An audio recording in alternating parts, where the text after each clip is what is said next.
Good afternoon, and thank you for inviting me to be part of your very special day. There is a Chinese proverb, and I'm afraid that unlike so many of you here today, I would not be able to do justice to in its original. But it translates as something along the lines of education is a weightless treasure you can always carry easily. I know that education over the past year has been far from easy. So I'd like to congratulate all those pupils who have taken part in this year's Mandarin speaking competition. You have shown an exceptional level of dedication in what has already been a very challenging year. I'd also like to thank the Embassy of the People's Republic of China, the British Council, and those universities who have all helped put the competition together. In previous years, I've been lucky enough to meet many competitors face to face, and I know that they have enjoyed taking part in this competition. Next week, I look forward to meeting some of this year's competitors and hearing about their achievements. For those of us who've grown up in Britain or in Europe, learning Mandarin is one of the hardest languages to tackle. There are none of the familiar waypoints we find in other Roman languages.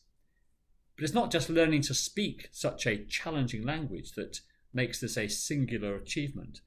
Learning Mandarin also opens minds to new ways of thinking, to new ideas and new cultures, and that's where the real benefits lie. Learning any language helps us become less insular and more outward looking. When that language is spoken by more than 1 billion people across the world and is second only to English, then it's of even greater significance. It brings more people closer together. Our young Mandarin speakers will also be playing their part in helping our country's economic future as we seek to recover from the pandemic. We all know that China is an economic powerhouse, and so the more people in this country become fluent in Mandarin, the greater the chance we have of building strong global relationships in the future. Like you, I believe that if we want to be a forward-looking, dynamic nation with ties across the world, we can't just rely on others to speak English. China is already one of our largest trading partners, with exports standing at more than £36 billion in 2019 and imports of £49 billion. With trade at these levels, it's self-evident that Mandarin is an incredibly valuable language.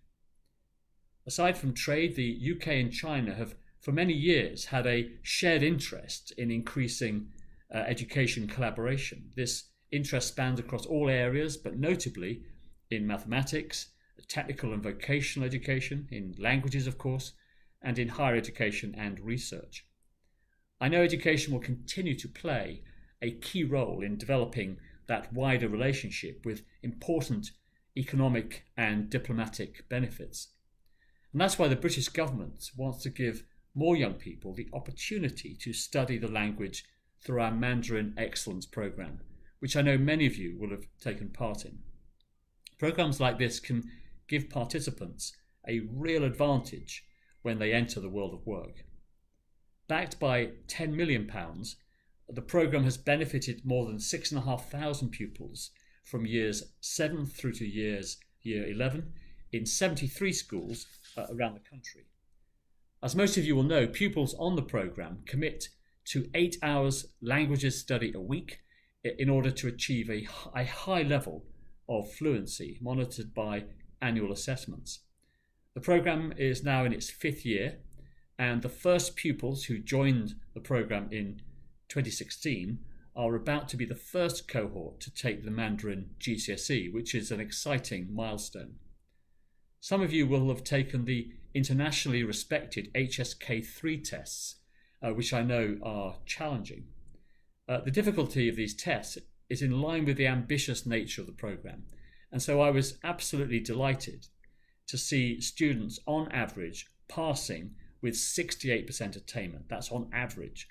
So congratulations to all the successful candidates, and I look forward to seeing your HSK4 and HSK5 results in the future. While the Mandarin Excellence Programme is still in its infancy, I hope that our long-standing educational links with China are building strong connections between our people and our cultures. So I want to congratulate all of you for the part you are playing, and I wish you all every success in today's competition.